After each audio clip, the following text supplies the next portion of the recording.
afternoon. আমি অর্চিতা শীল। আজকে regional centre Kolkata থেকে বিপিএসসি 134 এ ইউনিট 1 আন্ডারস্ট্যান্ডিং ইন্টারন্যাশনাল রিলেশনস নিয়ে আলোচনা শুরু করছি।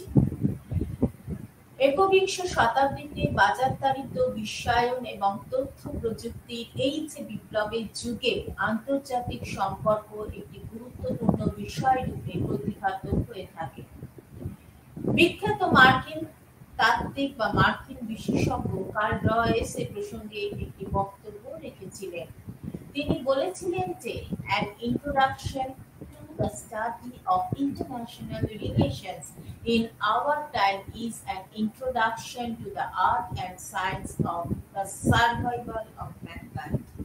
অর্থাৎ আমাদের যদি মনুষ্যত্বকে বাঁচিয়ে রাখতে হয়, আমাদের যদি মনুষ্যত্বকে এগিয়ে নিয়ে যেতে হয়, তাহলে আন্তর্জাতিক সম্পর্ক আলোচনা করার ক্ষেত্রে কিন্তু দুইয়ের মিলন ঘটাতে হবে। একটা আর্টস আর একটা হচ্ছে সায়েন্স, অর্থাৎ একদিকে হচ্ছে আর্ট এবং আর একদিকে হচ্ছে তোমার বিজ্ঞান। দুইয়ের সম্মিলন সমন্বয় ঘটাতে হবে।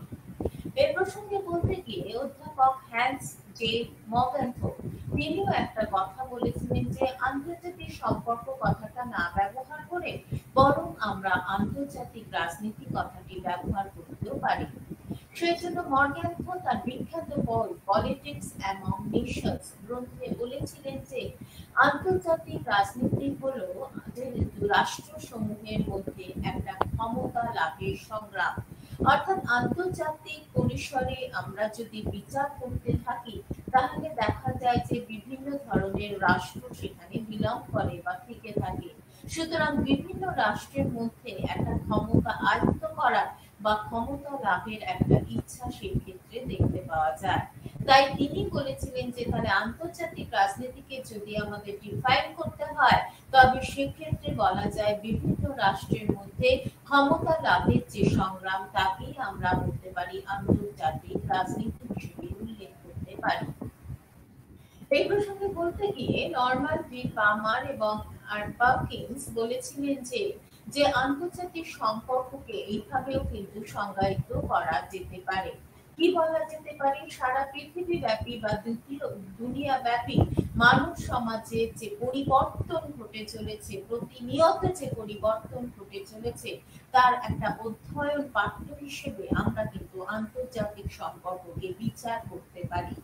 তাই তিনি আন্তর্জাতিক সম্পর্কের আলোচনায় বিভিন্ন বিষয়কে ইনকর্পোরেট করেছিলেন বা যুক্ত করেছিলেন এবং সেগুলোর মধ্যে কি রয়েছে? একটা রয়েছে স্টেট সিস্টেম বা রাষ্ট্র ব্যবস্থা, দ্বিতীয়ত হচ্ছে ন্যাশনাল পাওয়ার বা জাতীয় শক্তি, তৃতীয়ত হচ্ছে ন্যাশনাল ইন্টারেস্ট বা জাতীয় স্বার্থ সাধন এবং সেই স্বার্থ সাধনকে ইমপ্লিমেন্ট করার জন্য যে পদ্ধতি প্রয়োগ করা হয়ে থাকে তার মধ্যে একটা হচ্ছে ডিপ্লোম্যাসি বা কূটনীতি, দ্বিতীয়ত হচ্ছে প্রোপাগান্ডা বা প্রচার কার্য, তৃতীয়ত হচ্ছে অর্থনৈতিক হাতিয়ার এবং চতুর্থত ওয়ারফেয়ার এর কথাও বলতে পারি। এর সঙ্গে যুক্ত হতে পারে ব্যালেন্স অফ পাওয়ার বা শক্তি সাম্য, কালেকটিভ সিকিউরিটি বা যৌথ নিরাপত্তা, আন্তর্জাতিক আইন বা ইন্টারন্যাশনাল ল এবং আর সঙ্গে যুক্ত হয় আন্তর্জাতিক সংগঠন অর্থাৎ ইন্টারন্যাশনাল অর্গানাইজেশনস যেমন ইউনাইটেড নেশনস অর্গানাইজেশন অর্থাৎ সম্মিলিত জাতিপুঞ্জ, ILO International Labour Organisation, security council প্রমুখ। এছাড়াও আমাদের পৃথিবীতে ইতিহাসে দুটো বিশ্বযুদ্ধ ঘটে গেছে, প্রথম বিশ্বযুদ্ধ এবং দ্বিতীয় বিশ্বযুদ্ধ। তাই দ্বিতীয় বিশ্বযুদ্ধের পরবর্তীকালে বিশ্বের বিভিন্ন অঞ্চলে বিভিন্ন কারণে নানা ধরনের কনফ্লিক্ট বা সংঘর্ষ বা কনফ্লিকচুয়াল সিচুয়েশন অ্যারাইজ করেছে। সেইগুলো তার যে চেঞ্জেস, তার ফলে যে পরিবর্তন ঘটেছে সেগুলি, এছাড়াও হচ্ছে জাতীয় স্বার্থ বা ন্যাশনাল ইন্টারেস্ট, আণবিক অস্ত্রশস্ত্র এগুলি, এছাড়াও আজকের দিনে মহাকাশের পথে অনেক দেশ অনেক কিছু অনেক বিজ্ঞানের উন্নয়ন ঘটিয়েছে। সেক্ষেত্রে বিশ্ব সমাজের ভবিষ্যৎ, বিশ্ব মানব সমাজের ভবিষ্যৎ এবং পরিবর্তনশীল যে আন্তর্জাতিক ব্যবস্থা সেই সমস্ত কিছু কিন্তু আন্তর্জাতিক সম্পর্কের আলোচনায় অন্তর্ভুক্ত হতে পারে। যেমন আজকে আমরা রাশিয়ান ইউক্রেন ওয়ারফেয়ার নিয়ে আজকের দিনে আমরা দেখতে পাই সংবাদপত্রের শিরোনামে একটা বিশিষ্ট বিষয় হিসেবে গুরুত্ব পেয়ে থাকে। এই ওয়ারফেয়ার শুধু রাশিয়া বা ইউক্রেনকে তো প্রভাবিত করছে ঠিকই আছে, কিন্তু সঙ্গে সঙ্গে সারা পৃথিবীর জনমানসও তার কিছু প্রভাব পড়ছে বা অনেকটাই প্রভাব পড়ছে। সুতরাং আন্তর্জাতিক সম্পর্কের আলোচনার ক্ষেত্রে এই বিষয়গুলোকে কিন্তু আমরা অফ করতে পারি না এবং যথেষ্ট আমাদের গুরুত্ব দিয়ে আলোচনাটাকে এগিয়ে নিয়ে যেতে হয়। বিখ্যাত রাষ্ট্রবিজ্ঞানী জোসেফ ফ্র্যাঙ্কেল তিনিও একটা কথা বলেছিলেন। তিনি কি বলেছিলেন? আন্তর্জাতিক সম্পর্ককে যখন আমরা ডিফাইন করার চেষ্টা করি বা সংজ্ঞায়িত করার চেষ্টা করি, তাহলে সেখানে পররাষ্ট্রনীতি, ফরেন পলিসি, বিভিন্ন দেশের পারস্পরিক সম্পর্ক অর্থাৎ তাদের ক্রিয়া প্রতিক্রিয়া, অর্থাৎ ভারত পাকিস্তানের সম্পর্ক কিরকম হবে, ভারত মার্কিন যুক্তরাষ্ট্রের সম্পর্ক কিরকম হবে, চীন ভারত সম্পর্ক কিরকম হবে, সেই সমস্ত বিষয়গুলো আন্তর্জাতিক যে সমাজ, ইন্টারন্যাশনাল যে সোসাইটি, তার স্ট্রাকচার কিরকম হবে, কাঠামো কিরকম হবে, আন্তর্জাতিক সমাজে রাষ্ট্র এবং এছাড়া বিভিন্ন মাল্টি ন্যাশনাল কর্পোরেশন আছে, অরাষ্ট্রীয় কর্মকর্তা, তারা কি ভূমিকা পালন করবে, বিভিন্ন রাষ্ট্রের মধ্যে কি কনফ্লিক্ট অ্যারাইজ করবে বা বিরোধ দেখা যাবে, প্রতিযোগিতা, নিশ্চয়ই বিভিন্ন রাষ্ট্রের মধ্যে প্রতিযোগিতা বা কম্পিটিশন থাকবে, সঙ্গে সঙ্গে সেখানে কিন্তু কোঅপারেশন বা সহযোগিতাও থাকবে। এই বিষয়গুলো এছাড়াও জাতীয় শক্তি, ন্যাশনাল পাওয়ার, কূটনীতি, ডিপ্লোম্যাসি, প্রোপাগান্ডা, প্রচার কার্য, আন্তর্জাতিক ব্যবস্থা, ইন্টারন্যাশনাল সিস্টেম, প্রতিষ্ঠান, অর্গানাইজেশন, এই সমস্ত কিছুই কিন্তু আন্তর্জাতিক সম্পর্কের আলোচনা অন্তর্ভুক্ত হবে। এবং সেখানে আমরা বলতে গিয়ে দেখতে পাই যে পার্কিন্সের সঙ্গে পার্কিন্সের সঙ্গে ফ্র্যাঙ্কেলের কিন্তু অনেক ক্ষেত্রে মিল খুঁজে পাওয়া যায়। এবার আন্তর্জাতিক সম্পর্ক কাকে বলে সেটা আমরা আলোচনা করলাম। এরপর আমরা আন্তর্জাতিক সম্পর্কের আলোচনাকে যখন এগিয়ে নিতে চাইছি, সেখানে আমরা যেমন তার বাস্তব কিছু প্রয়োগযোগ্যতাও দেখতে পাই, তেমনি আমাদের কতগুলো থিওরি বা তত্ত্বের মাধ্যমে আন্তর্জাতিক সম্পর্ককে ডিফাইন করতে হয় বা সেখানে সাথে সংজ্ঞায়িত বা তাকে ব্যাখ্যা করতে হয়। তার মধ্যে কিরকম উল্লেখযোগ্য হলো, একটা হচ্ছে বাস্তববাদী তত্ত্ব বা যাকে আমরা রিয়ালিস্ট থিওরি বলে থাকি। এখন আন্তর্জাতিক সম্পর্কের আলোচনায় বাস্তববাদী তত্ত্ব অত্যন্ত একটা ইনফ্লুয়েন্সিয়াল থিওরি হিসেবে বিবেচিত হয়ে থাকে। এবং সেক্ষেত্রে কি বলা হচ্ছে, সাধারণত কখন এর উৎপত্তি হয়েছিল, দেখা যাচ্ছে যে দুটো যে বিশ্বযুদ্ধ ঘটে গেছে সারা পৃথিবীতে, সেই বিশ্বযুদ্ধের বা দুই বিশ্বযুদ্ধের মধ্যবর্তীকালীন অবস্থা এবং দ্বিতীয় বিশ্বযুদ্ধের যে বেদনাদায়ক পরিণতি আমাদের সম্মুখীন হতে হয়েছিল এবং ঠান্ডা যুদ্ধ বা কোল্ড ওয়ারের যে তীব্র বিদ্বেষমূলক একটা পরিস্থিতি সৃষ্টি হয়েছিল, এরই ব্যাকগ্রাউন্ডে কিন্তু বাস্তববাদী তত্ত্বের উদ্ভাবন ঘটেছিল বা রিয়ালিস্টিক থিওরির উদ্ভাবন ঘটেছিল। এরপরে আমরা যেটা আলোচনা করব সেটা হচ্ছে বাস্তববাদী তত্ত্বে কি নিয়ে আলোচনা করা হয়েছে।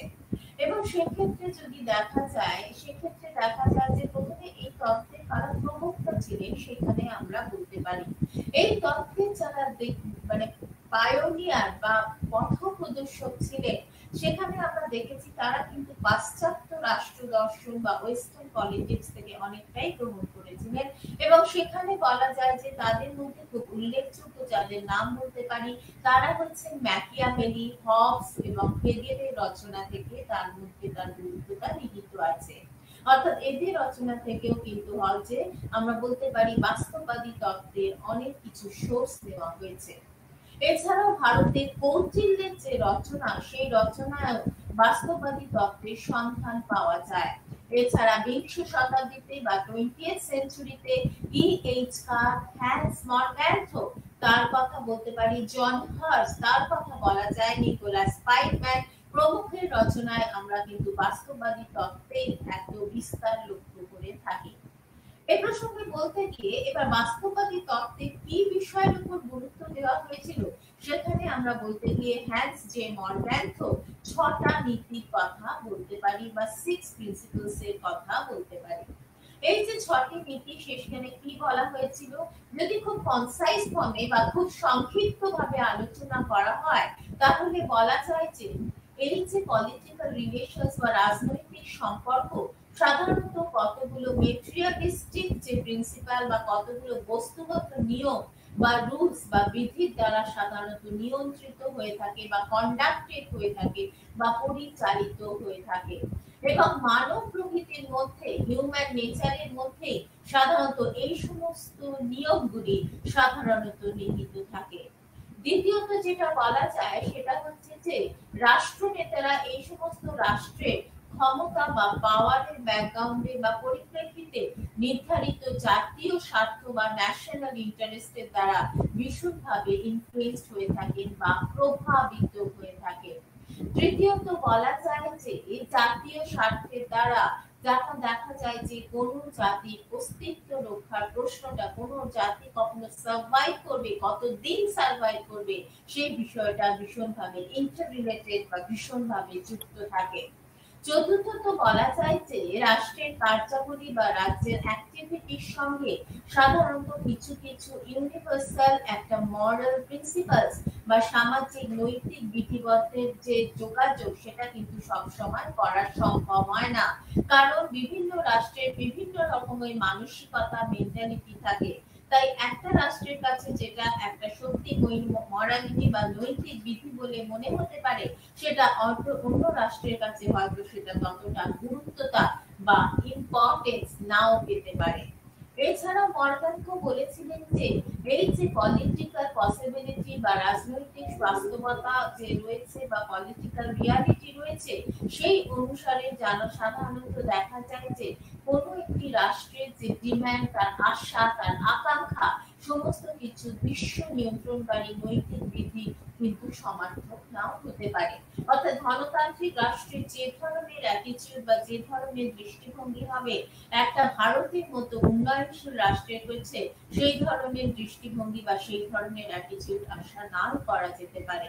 সুতরাং একটা ইউনিভার্সাল প্রিন্সিপালস এর দ্বারা সমস্ত রাষ্ট্র চালিত হবে এমন কিন্তু কোনো কথা বলা যায় না। এটা ছিল কিন্তু হ্যান্স জে মর্গ্যানকোর বক্তব্য।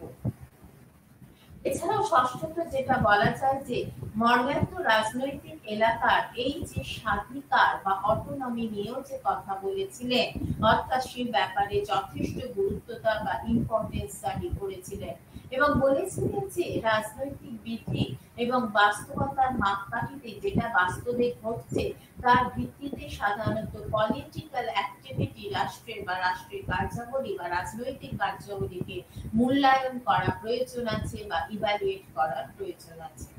সুতরাং জাতীয় স্বার্থ সাধনের সবচেয়ে গুরুত্বপূর্ণ হাতিয়ারই হচ্ছে, আরেকটি কথা তিনি বলেছিলেন, দেশের মিলিটারি ফোর্স বা সামরিক শক্তি।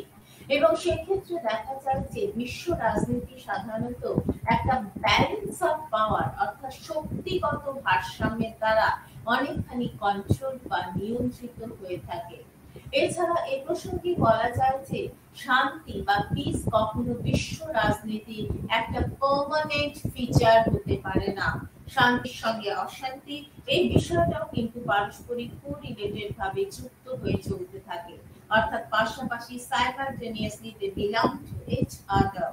এবং এই শক্তিগত ভারসাম্যের মাধ্যমে, এই ব্যালেন্স অফ পাওয়ারের মাধ্যমে বিশ্ব রাজনীতিতে সাধারণত একটা স্টেবিলিটি বা স্থিতিশীলতা বজায় রাখা সম্ভবপর হয়ে থাকে। সুতরাং বাস্তববাদী তত্ত্বকে যদি আমরা তিনটে খুব ছোট করে খুব সংক্ষিপ্ত ভাবে যদি আমরা দেখি, তাহলে তার মধ্যে তিনটে মূল ফ্যাক্টর পাওয়া যায়। একটা হচ্ছে স্টেটিজম, দ্যাট ইজ রাষ্ট্রবাদ, অর্থাৎ কথাটার মানে কি, রাষ্ট্রই হচ্ছে বিশ্ব রাজনীতির প্রধান কর্মকর্তা, অর্থাৎ the state can act as the main actor of the world politics. দ্বিতীয়ত বলা যেতে পারে যে অস্তিত্ব রক্ষা, অর্থাৎ সার্ভাইভাল অফ দ্য, ফিটেস্ট তো বলবো না, সার্ভাইভাল অফ দ্য স্টেট। এবং সেখানে বলা হচ্ছে রাষ্ট্রের মূল উদ্দেশ্যই হচ্ছে নিজেদের অস্তিত্ব রক্ষা করে চলা। এবং তৃতীয়ত বলা হচ্ছে স্ব-সাহায্য, দ্যাট ইজ সেলফ হেল্প। এবং সেক্ষেত্রে বলা হচ্ছে রাষ্ট্র নিজের ক্ষমতা বলে সবসময় তার সিকিউরিটি বা তার নিরাপত্তাকে সবসময় সুনিশ্চিত করে চলতে চায়।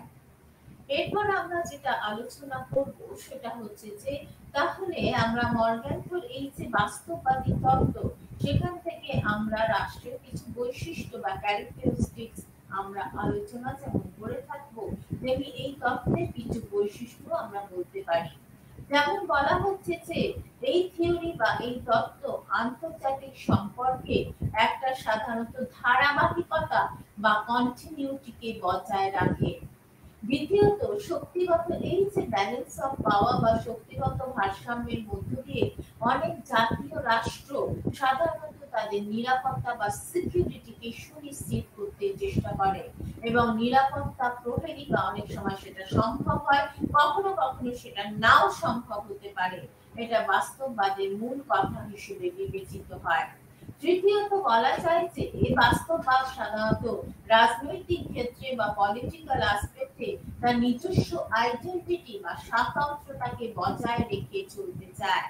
এছাড়া আধুনিক যারা মডার্ন রাইটাররা রয়েছে, আধুনিক লেখকগণ যারা রয়েছেন, তারা বাস্তববাদের মধ্যে সবসময় একটা পজিটিভিজম বা পজিটিভিটি অর্থাৎ সদর্থকের ধারা সবসময় লক্ষ্য করার চেষ্টা করে। এই পরিপ্রেক্ষিতে আমরা বাস্তববাদের এই পরিপ্রেক্ষিতে আমরা আরেকটা তাত্ত্বিক আলোচনাকে এগিয়ে নিয়ে যেতে চাইব, that is the new realism বা নয়া বাস্তববাদ। কথাটার মানে কি? মানে হচ্ছে এই যে 1970-এর দশকে বা 1970s-এ যেখানে বাস্তববাদ দুটো বিশ্বযুদ্ধের মধ্যবর্তীকালীন অবস্থা এবং যেটা ঠান্ডা যুদ্ধের পরবর্তী পরিপ্রেক্ষিতে নয়া মানে ঠান্ডা যুদ্ধের একটা সিনারিওর একটা প্রভাব বাস্তববাদে দেখা যায়, কিন্তু যে প্রধান প্রভাবটা দেখা যায় দুটো বিশ্বযুদ্ধের মধ্যবর্তীকালীন অবস্থা এবং শেষের দিকে বাস্তববাদের যে উৎপত্তি হয়েছিল 1970-এর দশকে বা 1970s-এ, আমরা দেখতে পাই নয়া বাস্তববাদের উদ্ভব হয়। এবং এই নয়া বাস্তববাদের যিনি প্রবক্তা ছিলেন তার নাম হচ্ছে কেনেথ ওয়ালজ।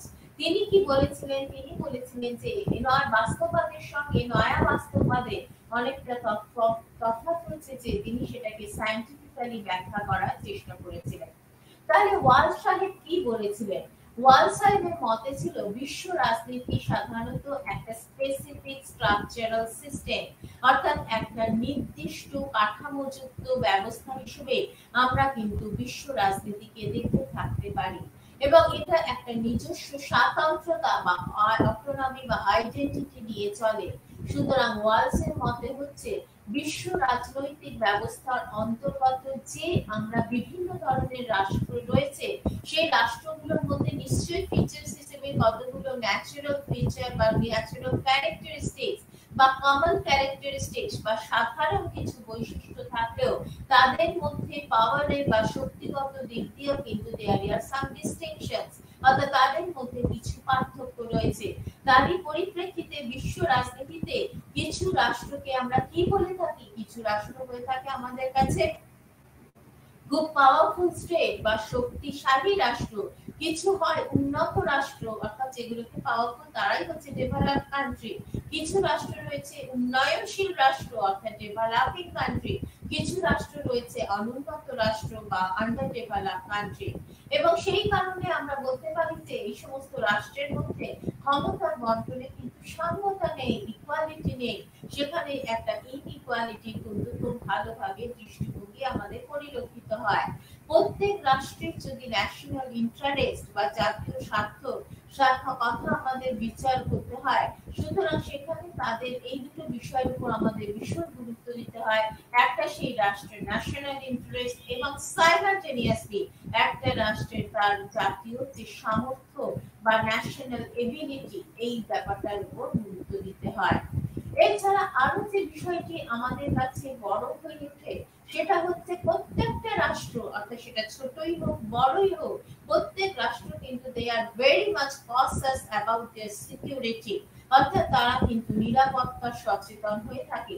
কিন্তু এই নিরাপত্তা সচেতনতার পরিচয় দিতে গিয়ে অনেক সময় তারা নিরাপত্তা প্রহেলিকার শিকার হয়ে যায়, কনফিউশনে পড়ে যায়। এবং শক্তিধর যে রাষ্ট্রগুলো রয়েছে তারাই দেখা যাচ্ছে যে সত্যি কথা বলতে গেলে বিশ্ব রাজনীতির প্রধান কি হচ্ছে পরিচালক বা অ্যাডমিনিস্ট্রেটর হিসেবে দেখে থাকি।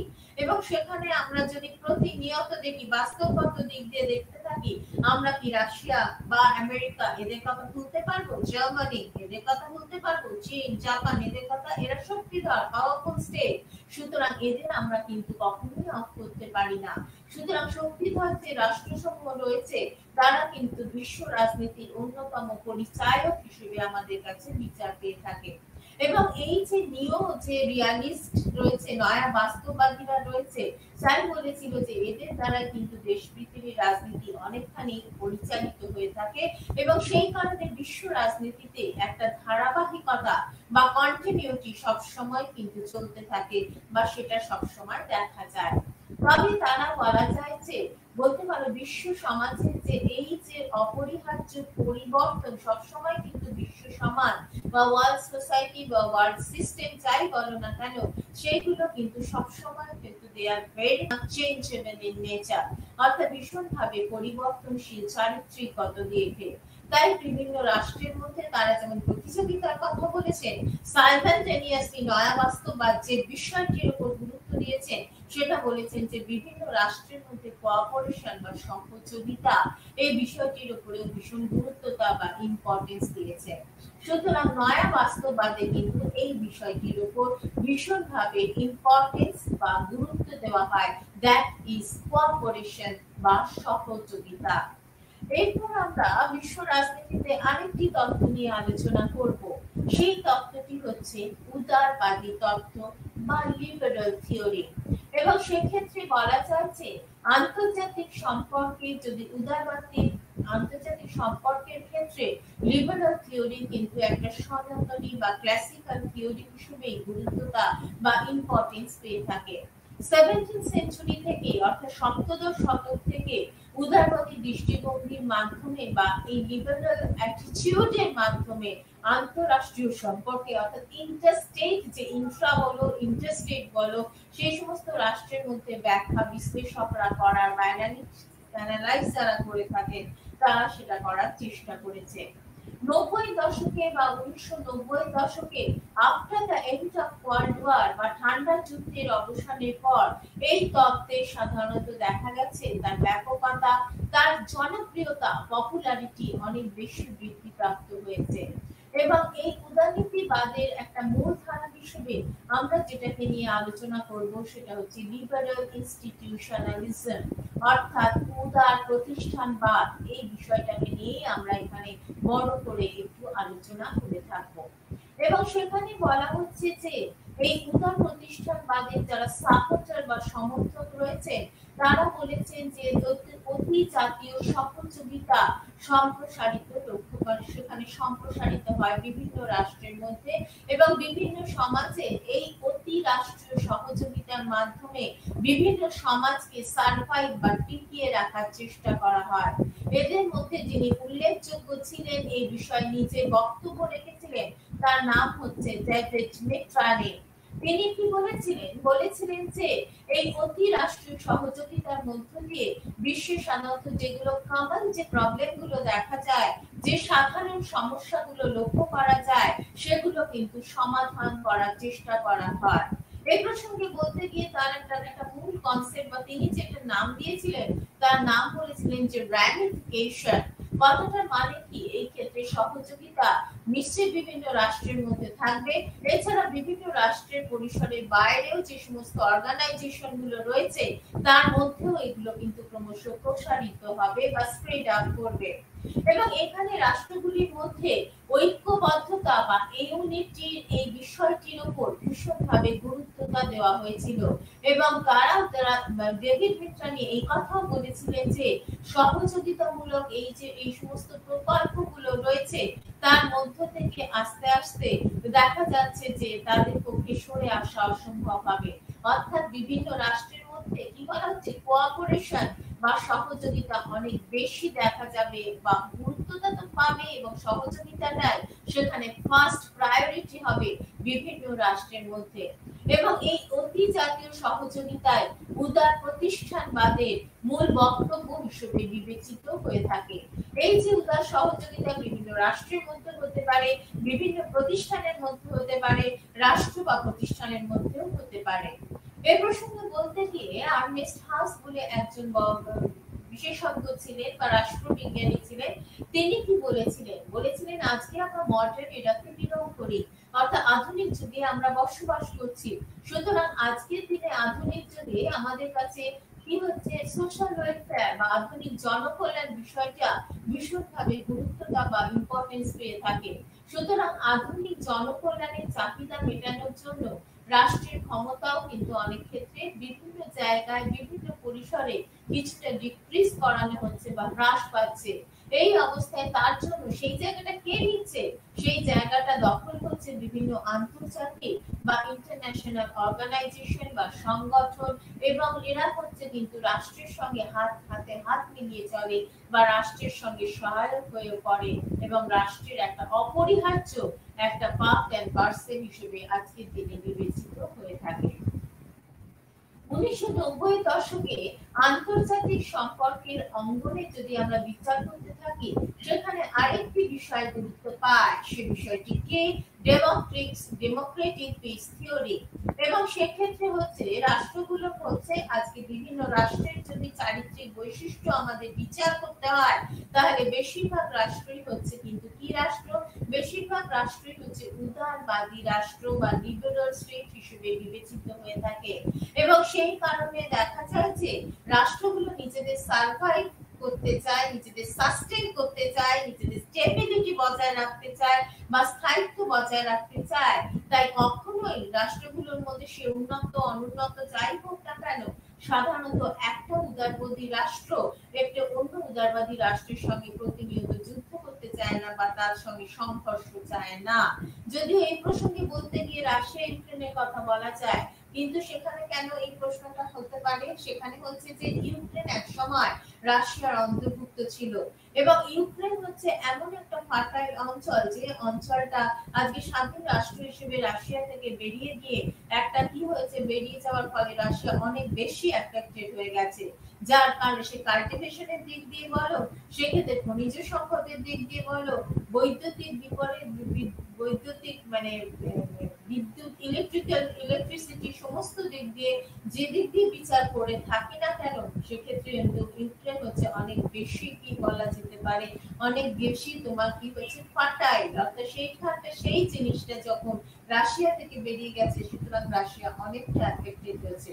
সেই জন্য ইউক্রেনকে রাশিয়ার মধ্যে আবার ফিরিয়ে আনার জন্যই কিন্তু এই রাশিয়ান ইউক্রেনের ওয়ারফেয়ার। তাহলেও বলা যায় বেশিরভাগ উদারবাদী রাষ্ট্রের একটা মত হচ্ছে যে এক উদারবাদী রাষ্ট্র সাধারণত অন্য উদারবাদী রাষ্ট্রের সঙ্গে সাধারণত পারতপক্ষে যুদ্ধে অবতীর্ণ হয় না। 1989 সালে বা 1989-এ ফ্রান্সিস ফুকুয়ারা বলে একজন ভদ্রলোক ছিলেন, তিনি একটি বক্তব্য পেশ করেন এই প্রসঙ্গে। কি বলেছিলেন? যে উদারবাদী রাষ্ট্র যদি দেখো ইনার সাইড বা আভ্যন্তরীণ দিক থেকে অনেক বেশি সাধারণত স্থিতিশীল, অর্থাৎ স্টেবল হয়ে থাকে। এবং কেন হয়ে থাকে? আন্তর্জাতিক ক্ষেত্রে যেহেতু বিভিন্ন রাষ্ট্র একটা শান্তির পরিসরে বা পিসফুল সিচুয়েশনে সাধারণত দেখা যায় যে বিলং করতে চায় বা থাকতে চায়। এরপরে আমরা যে তাত্ত্বিক ধারণাটা নিয়ে আলোচনা করব, সেটা হচ্ছে নয়া আদর্শবাদ বা নিউ আইডিয়ালিজমের ব্যাপার নিয়ে আলোচনা করব। এখানে সে প্রসঙ্গে কি বলা হয়েছে? এই প্রসঙ্গে বলা যায় যে ডেভিড হেল্ট নামে একজন রাষ্ট্রবিজ্ঞানী একটা বড় কথা বলেছিলেন। যে তিনি একটা নতুন কনসেপ্ট এনেছিলেন, দ্যাট ইজ হচ্ছে রিজিওনাল বলতে পারো অর্গানাইজেশন বা পার্লামেন্ট, অর্থাৎ আঞ্চলিক সংসদ প্রতিষ্ঠার দাবি তিনি উত্থাপন করেছিলেন। এবং সেক্ষেত্রে তিনি বলেছিলেন বর্তমানে যখন আঞ্চলিক সংসদের কথা আনলেন পরিসরে, তিনি সেই সঙ্গে সঙ্গে সাইমালটেনিয়াসলি একটা কথা আনলেন বা বক্তব্য পেশ করলেন, দ্যাট ইজ ইউরোপিয়ান ইউনিয়ন। সুতরাং ইউরোপিয়ান ইউনিয়নের হাতে আর্থিক ক্ষমতা হস্তান্তর ট্রান্সফার করার দাবিতে তিনি কিন্তু অনেক বেশি সাপোর্ট করেছেন। কেন তার মনে হয়েছে? তার মতে কি? তার মতে হচ্ছে যে গণতন্ত্রকে যদি সার্ভাইভ করতে হয়, গণতন্ত্র রক্ষার জন্য বিশ্ব রাজনীতি বা ওয়ার্ল্ড পলিটিক্সকে ঠিক মতো কন্ডাক্ট করার জন্য সাধারণত সংগঠন এবং রেজিম মানে অঞ্চল সমূহের কিন্তু ডেমোক্রেটাইজেশন বা গণতন্ত্রীকরণের ভীষণ প্রয়োজন আছে। এরপর আমরা যে তত্ত্ব নিয়ে আলোচনা করব, দ্যাট ইজ খুব ইম্পর্টেন্ট একটা তত্ত্ব, খুব ছোটভাবে বলবো, দ্যাট ইজ হচ্ছে ওয়ার্ল্ড সিস্টেম থিওরি বা বিশ্ব ব্যবস্থাপক তত্ত্ব। এই তত্ত্বের প্রবক্তা কে ছিলেন সেটা বলার আগে সেই ক্ষেত্রে একটু আমরা মার্কসিজমের দিকে ঘুরে যাই। সেখানে বলা যায় যে কার্ল মার্কস তার স্বয়ং বিশ্ব রাজনীতির বিষয় নিয়ে প্রত্যক্ষভাবে সেভাবে বা ডাইরেক্টলি তেমন কিছু তিনি বলেননি, না হলেও তার বিশ্লেষণ করা বা অ্যানালিটিক্যাল অ্যাটিটিউডের যথেষ্ট ইম্পর্টেন্স বা গুরুত্বতা রয়েছে, এবং সেই তার অ্যানালিটিক্যাল অ্যানালিসিসে বা অ্যানালিটিক্যাল ভিউ যে রয়েছে তার উপর ভিত্তি করে যে সমস্ত আন্তর্জাতিক তত্ত্ব বা ইন্টারন্যাশনাল থিওরি গড়ে উঠেছে তার মধ্যে একটা অন্যতম তত্ত্ব হচ্ছে that is the world system theory বা বিশ্ব ব্যবস্থাপক তত্ত্ব। এই বিশ্ব ব্যবস্থাপক তত্ত্বে কি বলা হয়েছে তার আগে বলি, বিশ্ব ব্যবস্থাপক তত্ত্বের প্রথম প্রবক্তা কে ছিলেন সে প্রসঙ্গে যদি বলা যায় তিনি হলেন ইমানুয়েল ওয়ালেস্টাইন। ইমানুয়েল ওয়ালেস্টাইন বা ওয়ালেস্টাইন। তিনি কি বলেছিলেন? তিনি বলেছিলেন বিশ্বটাকে ভাগ করে দাও। কিভাবে ভাগ করবে? বিশ্বগুলো তো সাধারণত দুভাগে বিভক্ত হবে, একটা হচ্ছে core and that is core, বা আরেকটা হচ্ছে পেরিফেরি। অর্থাৎ কোর মানে কেন্দ্র, আর পেরিফেরি মানে যেটাকে বলা হয় প্রান্তিক অঞ্চল, এইভাবে বিবেচনা করা হয়েছে। এবং সেখানে বলা হচ্ছে যে কোর অঞ্চলে সাধারণত ধনতন্ত্রীবাদীরা, মানে যারা ক্যাপিটালিস্ট বা ক্যাপিটালিস্ট কান্ট্রির যারা ওনার, তারা সাধারণত থাকে, এবং তাদের একটা অ্যাটিটিউড হচ্ছে প্রান্তিক অঞ্চলকে কি করা, যেমন পেরিফেরি গুলোকে শোষণ করা বা তাদের এক্সপ্লয়েট করা। কেন্দ্র প্রান্তিক দেশগুলো কি করে, সস্তায়, সেখানে কি পাওয়া যায়, লেবারটা অনেক চিপ সেখানে, সুতরাং সস্তায় শ্রম এবং কাঁচামাল দখল করে তাদের সাধারণত এক্সপ্লয়েট করার চেষ্টা করে। উদাহরণ হিসেবে আমরা কিন্তু উপদেশ হিসেবে ভারতবর্ষের কথা বলতে পারি। ইংরেজরা ভারত প্রায় 200 বছর ইংরেজদের অধীনে ছিল, সুতরাং ইংরেজ বা ব্রিটিশ জাতি তখন ভারতবর্ষকে ঠিক এই পেরিফেরি এই আসপেক্টে সাধারণত শোষণ করেছিল। তারা ভারতবর্ষে সস্তায় লেবার পেয়েছিল, কাঁচামাল সস্তা, এবং সেখানে তারা ফিনিশ প্রোডাক্ট তাদের দ্বারা তৈরি করে বেশি দামে তাদেরই তারা বিক্রি করে দিয়েছিল। প্রান্তিক দেশগুলো সাধারণত ক্যাপিটাল বা মূলধনের জন্য সাধারণত এই ধনশালী বা পাওয়ারফুল বা রিচ কান্ট্রিগুলোর উপরে ভীষণভাবে ডিপেন্ড করে থাকে বা নির্ভর করে থাকে। এছাড়াও আরেকটা কনসেপ্ট তিনি কোর আর পেরিফেরিক ক্ষেত্রে যেমন এনেছিলেন, তিনি সঙ্গে সঙ্গে সাইমালটেনিয়াসলি আরেকটি কনসেপ্ট এনেছিলেন, that is the semi peripheral বা বলা যায় আধা প্রান্তিক।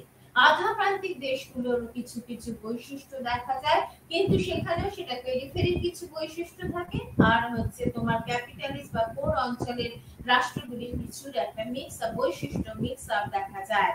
তবে সেক্ষেত্রে বলা যায় যে এর ফল যেটা হচ্ছে বা রেজাল্ট হচ্ছে খুব একটা ভালো নয়।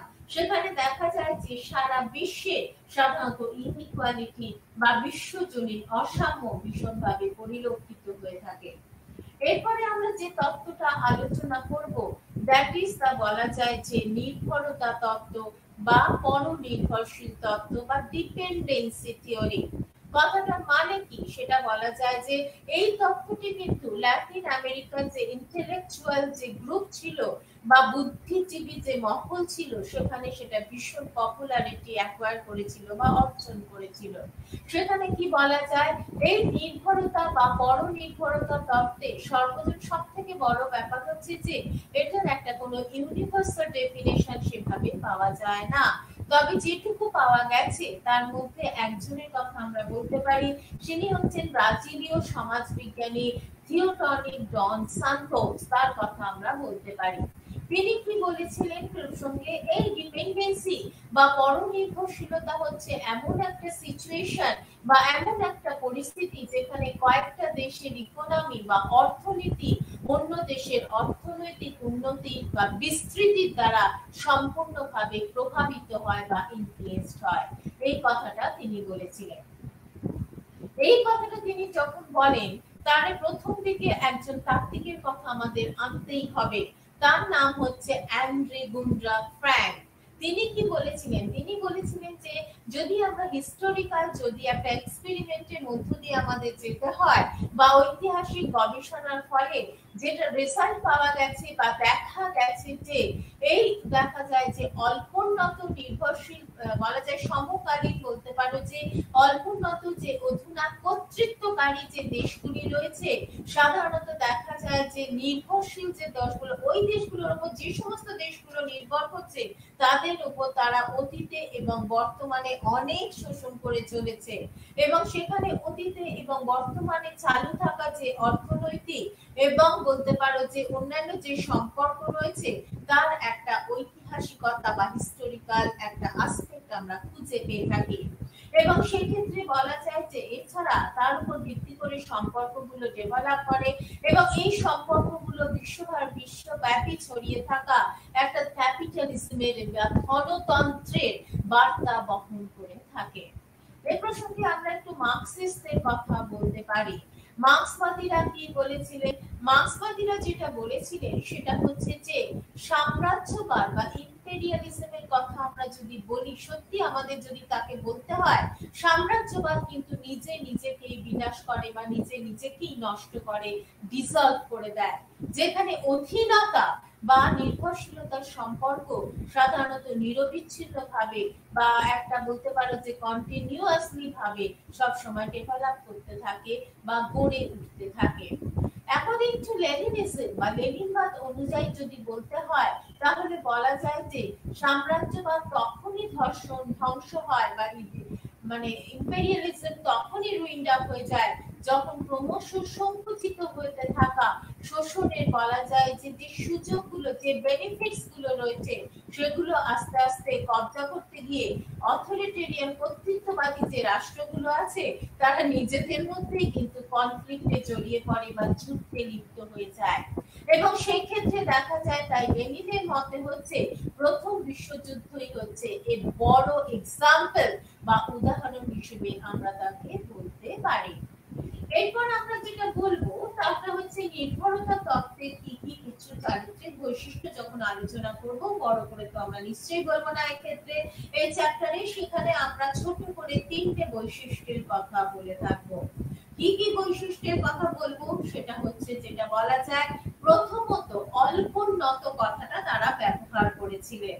অর্থাৎ অল্পোন্নত কথাটি বক্তব্য পেশ করতে গিয়ে তারা বলেছিলেন যে তাহলে অল্পোন্নতকে আমরা কিভাবে ডিফাইন করতে পারি বা কিভাবে সংজ্ঞায়িত করতে পারি।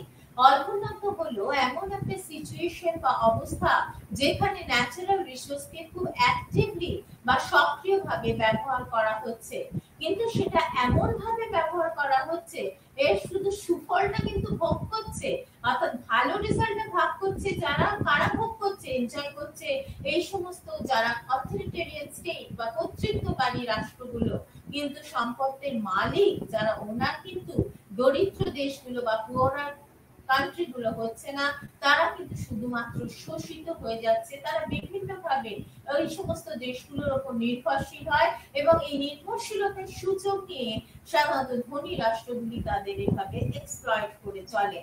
দ্বিতীয়ত যেটা বলা যেতে পারে সেটা হচ্ছে যে অল্পোন্নত এবং অনুন্নত অবস্থা, বলা যায় যে প্রভেদ দুটোর মধ্যে কিন্তু পার্থক্য রয়েছে। অল্পোন্নত মানে কিছুটা উন্নত, আর অনুন্নত মানে একেবারেই আন্ডার ডেভেলপড রয়েছে। সুতরাং অনুন্নত অবস্থার প্রভেদ বিশ্বের বিভিন্ন যে দরিদ্র দেশগুলো রয়েছে, পুরা কান্ট্রিগুলি রয়েছে, তার সম্পূর্ণ এই যে বলা যায় যে তাদের যে পরিস্থিতি বিচার্য করতে করার ক্ষেত্রে এদের কথা আমাদের বলতেই হয়। এবং এই দেশগুলো সাধারণত ব্যাকওয়ার্ড কান্ট্রি, পিছিয়ে পড়া নয়। যে সমস্ত ধনী দেশগুলো রয়েছে তাদের কিন্তু ধরে ফেলা, তাদের যে ধরে ফেলবো তাদের জন্য মানে তাদের ধরে মানে তাদের বড় মানে আমরা আরো এগিয়ে যাব, এই অ্যাটিটিউড তাদের মধ্যে দেখা যায় না। তাদের মধ্যে এই অল্পোন্নত এবং অনুন্নত দেশগুলোর মধ্যে, যদিও অল্পোন্নত এবং অনুন্নত দেশ এদের মধ্যে কিন্তু ড্রাস্টিক একটা পার্থক্য বা কিছুটা ডিস্টিংশন আমরা করতেই পারি। এছাড়া বলা যায় যে ডিপেন্ডেন্সি থিওরি বা নির্ভরতা তত্ত্বের কথা যদি বলতে হয়, নির্ভরতা তত্ত্ব মনে করে যে কর্তৃত্বকারী যে রাষ্ট্রগুলো রয়েছে সেগুলো চাপিয়ে দেওয়া যে সম্পদ রয়েছে, সেই সম্পদগুলো কি হচ্ছে ব্যবহারের যে প্রণালী বা টেকনিক, তা থেকে তারা সরে এসে কোনো অল্টারনেটিভ অর্থাৎ বিকল্প কোনো ব্যবস্থা গ্রহণ করার ক্ষেত্রে বেশি উদ্গ্রীব হয়ে থাকে বা বেশি ইনিশিয়েটিভ দেখিয়ে থাকে। কেন এই কথাটা বলা হলো? রপ্তানির জন্য প্রচুর খাদ্যশস্য উৎপাদন করা হলেও বহু দরিদ্র দেশে কিন্তু অপুষ্টির হার আজও দেখতে পাওয়া যায়। তাই বহু তাত্ত্বিক বা বহু থিওরিটিশিয়ানস রয়েছে, তারা মনে করেন যে এই অপুষ্টির হার যদি কমাতে হয়, সত্যি নামাতে হয়, তবে কৃষিজ দ্রব্য পণ্য যেমন তারা উৎপাদন যখন বৃদ্ধি করছে সেদিকেই বেশি নজর দিতে হবে এবং সেখানে তারা সেই ধরনের কৃষিজ দ্রব্য উৎপাদন করবে নিজেদের প্রয়োজনীয় যেগুলো ফুলফিল, নিজেদের প্রয়োজন বা নিজেদের নেসেসিটিকে তারা খুব সহজে বা ইজিলি কি করতে পারে, ফুলফিল করতে পারে বা বলতে পারে যে সেগুলোকে পূরণ করতে পারে। এরপর আমরা যে একটা নতুন ধরনের তত্ত্ব নিয়ে আলোচনা করব, সেটা কি বলুন তো? সেটা বাকি বলা যায় বলো তো, সেটা হচ্ছে গ্রিন পলিটিক্স বা সবুজ রাজনীতি। কথাটা কিন্তু অনেকটাই নতুন। 1970-এর দশকের সময় থেকে পরিবেশ বিষয়টি ভীষণ গুরুত্বতা বা ভীষণ ইম্পর্টেন্স পেতে থাকে এবং সেখানে দেখা যায় যে কোন কোন দেশে আনকন্ট্রোলড পপুলেশন বা অনিয়ন্ত্রিত জনসংখ্যা এবং আনসাস্টেনেবল গ্রোথের বিপদ লক্ষ্য করা যায়, যেটা দেখা যাচ্ছে যে পরিবেশের উপর একটা ভীষণভাবে বাজে প্রভাব ফেলতে বা বাজে ইনফ্লুয়েন্স ফেলতে বা প্রভাবিত করে বা বাজে প্রভাব ফেলতে শুরু করে। গ্রিন পলিটিক্স বা সবুজ রাজনীতি সাধারণত চেষ্টা করে, ব্যাখ্যা করার চেষ্টা করে বা ইলাবোরেটস করে, তার মধ্যে দেখাতে চায় যে তারা চেষ্টা করছে গ্রিন পলিটিক্স সবসময় try to make a link between হচ্ছে হিউম্যান ম্যানকাইন্ড এন্ড নেচার, অর্থাৎ সেখানে আমরা কি হচ্ছে মানুষের মনুষ্যত্ব এবং প্রকৃতি এই দুয়ের মধ্যে একটা যোগাযোগ স্থাপন করার চেষ্টা করে। তার জন্যই তো না হয় এরকম কি হয়েছিল, বিভিন্ন আমাদের ভারতবর্ষের কথা যদি বিচার করতে চাই, সেখানে কিন্তু আমাদের দেশে দেখা গেছিল যে অনেক ধরনের কি হয়েছিল, অনেক ধরনের আমাদের আন্দোলন গড়ে উঠেছিল এবং সেখানে আমরা বিভিন্ন ধরনের পরিবেশ বিষয়, যেমন নর্মদা বাঁচাও আন্দোলন ভীষণ বিখ্যাত আন্দোলন, এই আন্দোলনের কথা উল্লেখ করতে পারি। এখন দেখা যাচ্ছে যে এই গ্রিন পলিটিক্স এর গুরুত্বটা কেন বৃদ্ধি পেল এই কারণে যে ইকোনমিক ডেভেলপমেন্ট বা অর্থনৈতিক উন্নয়ন এবং পরিবেশের যে রক্ষণাবেক্ষণ প্রিজার্ভেশন, তার মধ্যে একটা কি আনতে হবে, ভারসাম্য আনতে হবে বা একটা ইকুইলিব্রিয়াম আনতে হবে। অর্থনৈতিক একটা দেশ অনুন্নত থেকে উন্নত, অনুন্নত থেকে উন্নয়নশীল, উন্নয়নশীল থেকে উন্নত, সেটা যখন করতে চেষ্টা করবে করতে তো তাকে হবে এবং সেখানে কিন্তু সে পরিবেশকে কিন্তু মিসইউজ করবে না। পরিবেশকে ঠিকমতো রক্ষার মাধ্যমে অন্য উপায়, ভালো উপায়, একটা ফ্রেন্ডলি উপায়, সেভাবে সে কিন্তু সমাজকে কি হচ্ছে পরিবেশকে বাঁচিয়ে সমাজকে আরো এগিয়ে নিয়ে যাওয়ার চেষ্টা করবে। এই প্রসঙ্গে বলতে গিয়ে আমরা ইকো সোশ্যালিস্টের কথা বলতে পারি। ইকো সোশ্যালিস্টরা পরিবেশগত অবমূল্যায়নের জন্য অর্থাৎ পরিবেশের এই যে খারাপের জন্য বা বলতে পারো যে পরিবেশের অবস্থা যে এতটা অবস্থা অবমূল্যায়ন ঘটেছে, তার জন্য অনেক ক্ষেত্রে বলে থাকে তারা একটা বিষয়ের উপর ভীষণ গুরুত্ব দেন, দ্যাট ইজ ক্যাপিটালিস্ট ডেভেলপমেন্ট অর্থাৎ পুঁজিবাদী উন্নয়ন। সেখানে দেখা যাচ্ছে অনেকখানি একটা রোল প্লে করে থাকে পরিবেশগত অবমূল্যায়নের ক্ষেত্রে। এছাড়াও অ্যানাদার মুভমেন্ট এই সময় দেখা গেছিল ইকো অ্যানার্কিস্ট, যাদের আমরা বলতে পারি অর্থনৈতিক নৈরাজ্যবাদীদের মধ্যে। তাদের কি মতামত ছিল? তাদের মতামত ছিল যে domination over the people is the domination over the nature, অর্থাৎ যত আমরা লোকেদের উপরে ডমিনেট করব, প্রভুত্ব স্থাপন করব, পারতপক্ষে আমরা কিন্তু নেচার বা প্রকৃতির উপরে নিজেদের আধিপত্য বিস্তার করবার চেষ্টা করছি। এই প্রসঙ্গে বলতে গিয়ে এবার আমাদের কিন্তু আরেকটা তত্ত্বের কথা বলতে হয়, দ্যাট ইজ দ্য ফেমিনিজম, অর্থাৎ পরিবেশের ক্ষেত্রে নারীবাদী দৃষ্টিভঙ্গিটা কি রকম ছিল। সেখানে বলা যায় যে পরিবেশের ক্ষেত্রে এই নারীবাদী দৃষ্টিভঙ্গি হচ্ছে সেখানে কিছু কিছু বিষয়ের উপরে গুরুত্ব দেওয়া হয়। কি কি বিষয়ের উপর দেওয়া হয়? পরিবেশের প্রতি একটা নিশ্চয়ই কি থাকবে, সফটনেস, একটা নম্রতা, এই ব্যাপারটার উপরে আলোকপাত করা হয়। দ্বিতীয়ত হচ্ছে এই জেন্টলনেসই কি করে, প্রিজার্ভ করে একটা এনভায়রনমেন্টকে, একটা ফ্রেন্ডলি এনভায়রনমেন্টে বা একটা বন্ধুত্বপূর্ণ পরিবেশে তৈরি করার ক্ষেত্রে। এরপরে আমরা যে তত্ত্ব নিয়ে আলোচনা করব, that is the social constructivism, বা যাকে বলা হয় সামাজিক পরিবার কাঠামোগত তত্ত্ব। এই তত্ত্বে কি বলা হয়েছিল, এই তত্ত্ব বলার আগে বা কি বিষয় নিয়ে আলোচনা করা হয়েছিল সে প্রসঙ্গে বলতে গিয়ে তার আগে বলতে পারি এই তত্ত্বের প্রবক্তা কি ছিলেন। এই তত্ত্বে যিনি প্রবক্তা ছিলেন তার নাম হচ্ছে আলেকজান্ডার ওয়েড, এবং সেখানে তার কাছে ছিল নৈরাজ্য কখনো একটা অবজেক্টিভ রিয়েলিটি নয়, বরং এটা বিস্ময়গত ব্যাপার বা সাবজেক্টিভ ম্যাটার হিসেবে যেতে পারে।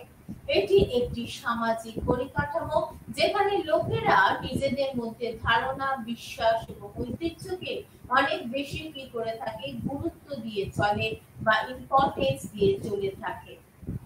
এরপর আমরা যে বিষয়টি নিয়ে আলোচনা করব দ্যাট ইজ হচ্ছে ফেমিনিজম বা নারীবাদ। একটু আগে আমরা ফেমিনিজম বা নারীবাদ নিয়ে দু একটা কথা বলেছিলাম, সেখানে এবার বলতে গিয়ে একটু ডেসক্রিপশন দিই বা একটু বিশদভাবে বলার চেষ্টা করি। আন্তর্জাতিক সম্পর্ক যুদ্ধ এবং সংঘর্ষ নিয়ে সাধারণত আলোচনা করে বলে মনে করা হয়।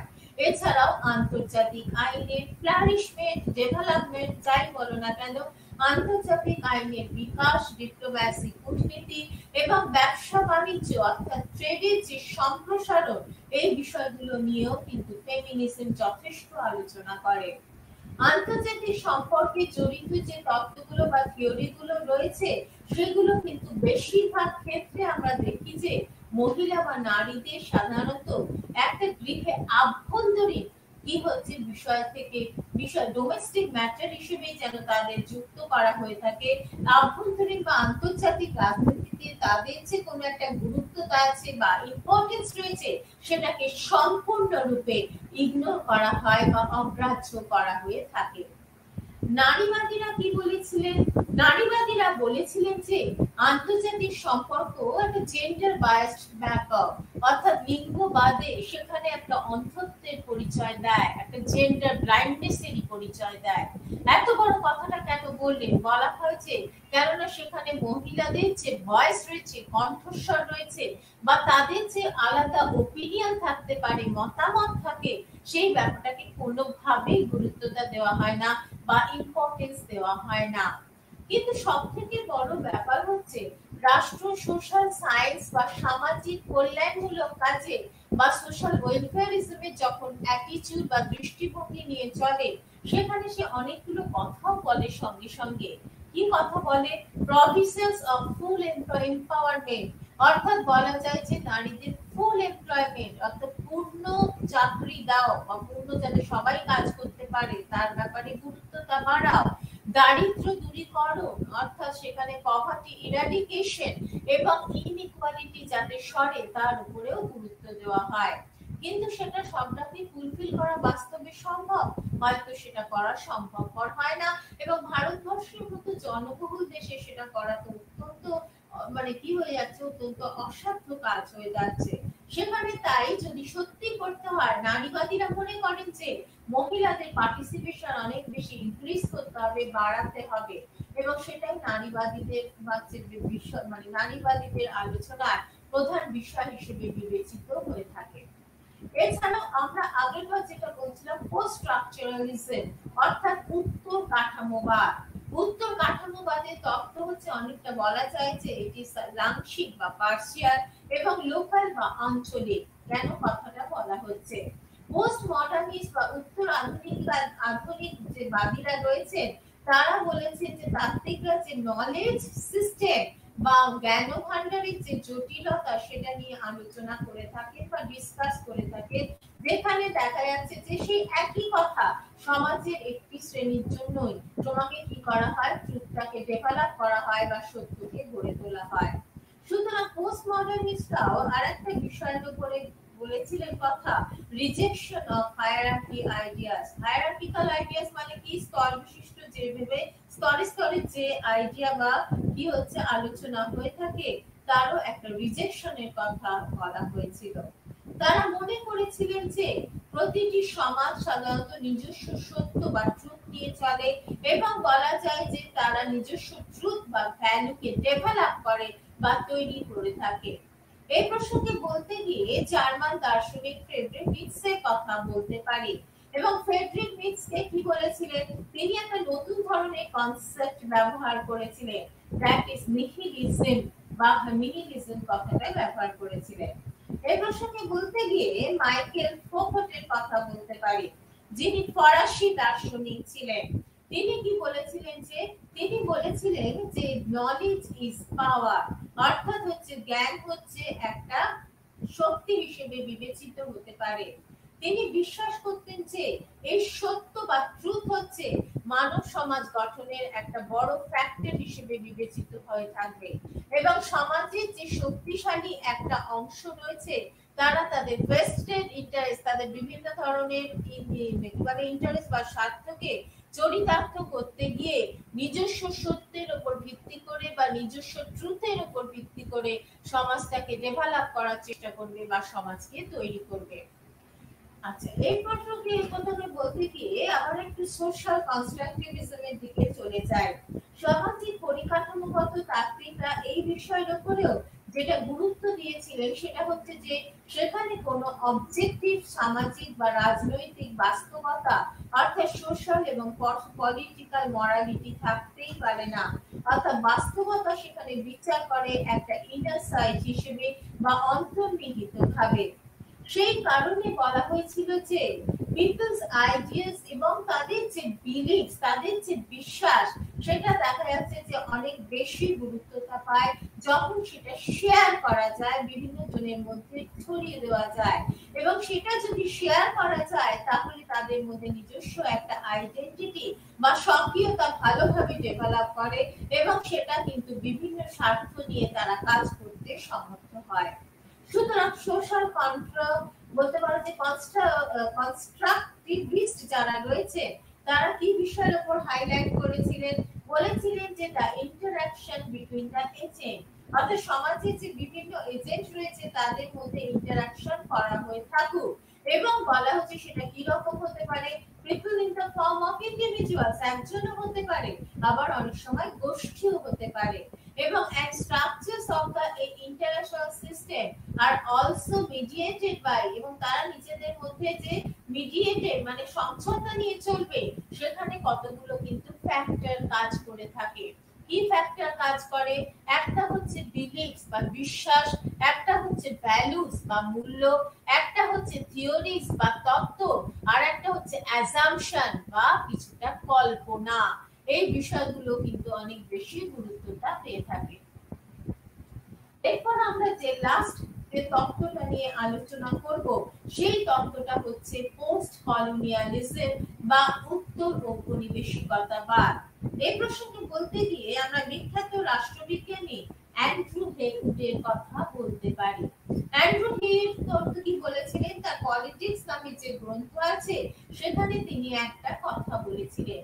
কি বলেছিলেন? লিটারেচার, সাহিত্য, সংস্কৃতি, কালচার এবং রাজনীতি চর্চার ক্ষেত্রে সেখানে বলা যায় এই পোস্ট কলোনিয়ালিজম বা উত্তর ঔপনিবেশিকতা হলো একটা নতুন আসপেক্ট বা নতুন দিক হিসেবে বিবেচিত হতে পারে এবং সেখানে যার মাধ্যমে ঔপনিবেশিক যুগে একটা দেশ কতটা শোষিত হয়েছিল তাকে ইভালুয়েট করা সম্ভবপর হবে। এই প্রসঙ্গে বলতে গিয়ে এডওয়ার্ড সাইদ একটা কথা বলেছিলেন। এডওয়ার্ড সাইদ যেটা বলেছিলেন সেটা হচ্ছে প্রতিটি সমাজ অর্থাৎ প্রত্যেকটা সোসাইটি এবং ইতিহাসের যদি প্রত্যেকটা ফেজ উল্লেখ করো তার উপর বলা হচ্ছে যে প্রতিপক্ষকে নির্মাণ করে নিজেদের কি করতে হবে, নিজেদের আত্মপ্রতিষ্ঠা করতে হবে, সেলফ এস্টাবলিশের প্রয়োজন আছে। উত্তর উপনিবেশবাদ বলতে তাহলে পোস্ট কলোনিয়ালিজম বলতে আমরা কি বুঝবো? উত্তর উপনিবেশবাদ বলতে সাধারণত বলবো সেখানে একটা ঐতিহাসিক আসপেক্ট বা হিস্টোরিক্যাল আসপেক্ট জড়িত থাকে এবং সেই ক্ষেত্রে হচ্ছে যখন যথার্থই ধরো ভারতবর্ষ যেমন ইংরেজদের প্রায় 200 বছর উপনিবেশ হিসেবে ট্রিটেড হয়েছিল, সুতরাং যখন যথার্থই উপনিবেশের ডিসলভমেন্ট ঘটছে অর্থাৎ অবসান ঘটছে, সেখানে কিন্তু একটা নিও কলোনিয়ালিজম আসছে, নয়া ঔপনিবেশিক আধিপত্য আসছে এবং সেখানে আগের মতো সেইখানে সামরিক শক্তি বা মিলিটারি পাওয়ার খুব বেশি গুরুত্ব পাচ্ছে না, সেখানে মতাদর্শগত সম্মতির উপর ভীষণ গুরুত্ব দেওয়া হচ্ছে বা ইম্পর্টেন্স দিতে হচ্ছে। এই প্রসঙ্গে বলতে গিয়ে উত্তর ঔপনিবেশিক তাত্ত্বিকদের মধ্যে আর একজনের কথা বলতে পারি, যার নাম হচ্ছে গায়ত্রী চক্রবর্তী স্পিভাক। তিনি কি বলেছিলেন? তিনি বলেছিলেন যে তার আলোচনার একটা বড় উপাদান হচ্ছে দ্যাট হচ্ছে স্ট্র্যাটেজিক এসেনশিয়ালিজমের ধারণা, এবং সেখানে বলা হচ্ছে যে বিনির্মাণের অর্থ কিন্তু কখনো ত্রুটি বা দোষ না, অর্থাৎ কোনো কিছুকে যদি রিকনস্ট্রাক্ট করা হয় সেটা কিন্তু কোনো লুপহোলস নয় বা সেটা কোনো নেগেটিভিটি নয়, ত্রুটি বা দোষ নয়, সেটা সত্যতাকে কিভাবে সেটাকে যাচাই করা হবে বা কিভাবে নেওয়া হবে তার জন্যই কিন্তু বিনির্মাণে কি রয়েছে একটা নেসেসিটি বা প্রয়োজন আছে বলে মনে করা হয়।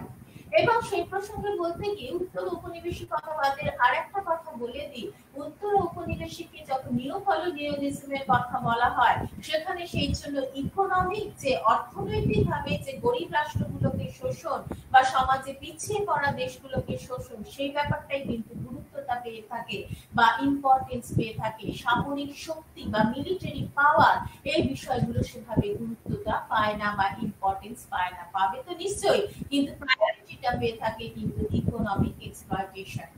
এই প্রসঙ্গে বলতে গিয়ে গান্ধী তার হিন্দ স্বরাজ গ্রন্থে আরেকটি কথা উল্লেখ করেছিলেন এবং ওখানে তিনি সেই কারণে ওয়েস্টার্ন যে সভ্যতা, পাশ্চাত্য সভ্যতা এবং কালচার, সেটাকে তিনি খুব কঠোরভাবে ক্রিটিসাইজ বা সমালোচনা করেছে এবং আধুনিক যন্ত্রচালিত যে ব্যবস্থা অর্থাৎ সবকিছু মেকানিক্যাল হয়ে যাচ্ছে, মেশিনারি অ্যাসপেক্ট সব বেশি আসছে, সেই বিষয়গুলোকে তিনি কি বলেছিলেন যে এগুলো কখনোই পাত্র নয় বা আমাদের পাওয়া উচিত নয়। সত্যি তো আজকে আমরা এত ডিজিটাইজেশন এত মেকানাইজেশনের দিকে চলে গেছি, সেখানে বলেছিলেন যদি মানুষকে নিজেকে সার্ভাইভ করতে হয় অল্টারনেটিভ হিসেবে তিনি কিন্তু গ্রাম স্বরাজের কথা বলেছিলেন এবং বলেছিলেন যে কৃষি ও শিল্পের ক্ষেত্রে তিনি মডার্নিটি বা আধুনিকীকরণ এবং বৃহদায়তন ব্যবস্থা, বৃহদায়তন শিল্প যে এস্টাবলিশ হতো হয় সেটা সম্পূর্ণ বিরোধিতা করেছেন, অর্থাৎ তার সম্পূর্ণতা এগেইনস্টে গেছেন। বিগ বিগ মল তৈরি হবে, বিগ বিগ বড় ইন্ডাস্ট্রি তৈরি হবে, তার সময় মলের কনসেপ্টটা হয়তো ছিল না কিন্তু ইন্ডাস্ট্রি তৈরি হবে, সে ব্যাপারটাকে তিনি খুব ভালোভাবে নেননি।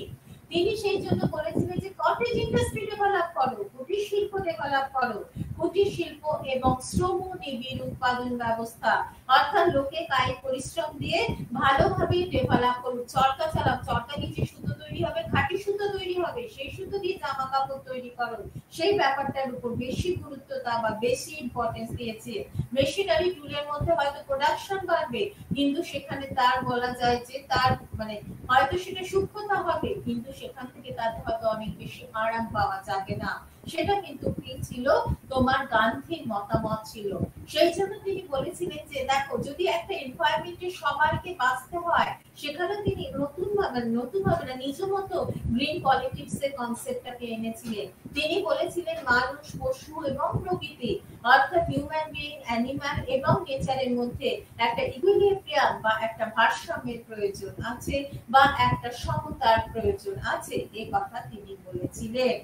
সুতরাং এরপরে যেটুকু বলা যায় সেটা হচ্ছে যে রাজনীতির ক্ষেত্রে তিনি যে সমস্ত পলিসি বা নীতি গ্রহণ করার অনুসরণ করেন সেখানে তিনি কতগুলো বিষয়ের উপর ভীষণ গুরুত্বটা দিয়েছিলেন, যেগুলো তার আলোচনার প্রধান বিষয় মানে হিসেবে আমরা বলে থাকি। দ্যাট ইজ দ্য ট্রুথ, সত্য, অহিংসা, কোন রকম জেলাসি থাকবে না, সামাজিক সাম্য, সোশ্যাল ইকুয়ালিটি, সর্বধর্মের সমন্বয়, coordination of all type of religion এবং সর্বধর্মের প্রতি you have to show your respect, তোমার প্রতি শ্রদ্ধা দেখানো, সর্বধর্মের প্রতি শ্রদ্ধা দেখানো। এছাড়াও ঔপনিবেশিকতাবাদ, কলোনিয়ালিজম, ইম্পেরিয়ালিজম, সাম্রাজ্যবাদ, পুঁজিবাদ, ক্যাপিটালিজম এবং যে কোনো ধরনের শোষণকে তিনি সম্পূর্ণভাবে ভীষণভাবে তার এগেইনস্টে গিয়ে কথা বলেছিলেন বা তার বিরোধিতার কথা বলেছিলেন। এই হচ্ছে মোটামুটি যেটা বলা যায়, সেটা হচ্ছে আন্ডারস্ট্যান্ডিং ইন্টারন্যাশনাল রিলেশনসে আমাদের এই বিষয়গুলোই ইউনিট 1 এ আলোচ্য বিষয় হিসেবে বিবেচিত হয়। আজকে আমার ইউনিট 1 এর আলোচনা এখানে সমাপ্তি। নমস্কার, শেষ করলাম।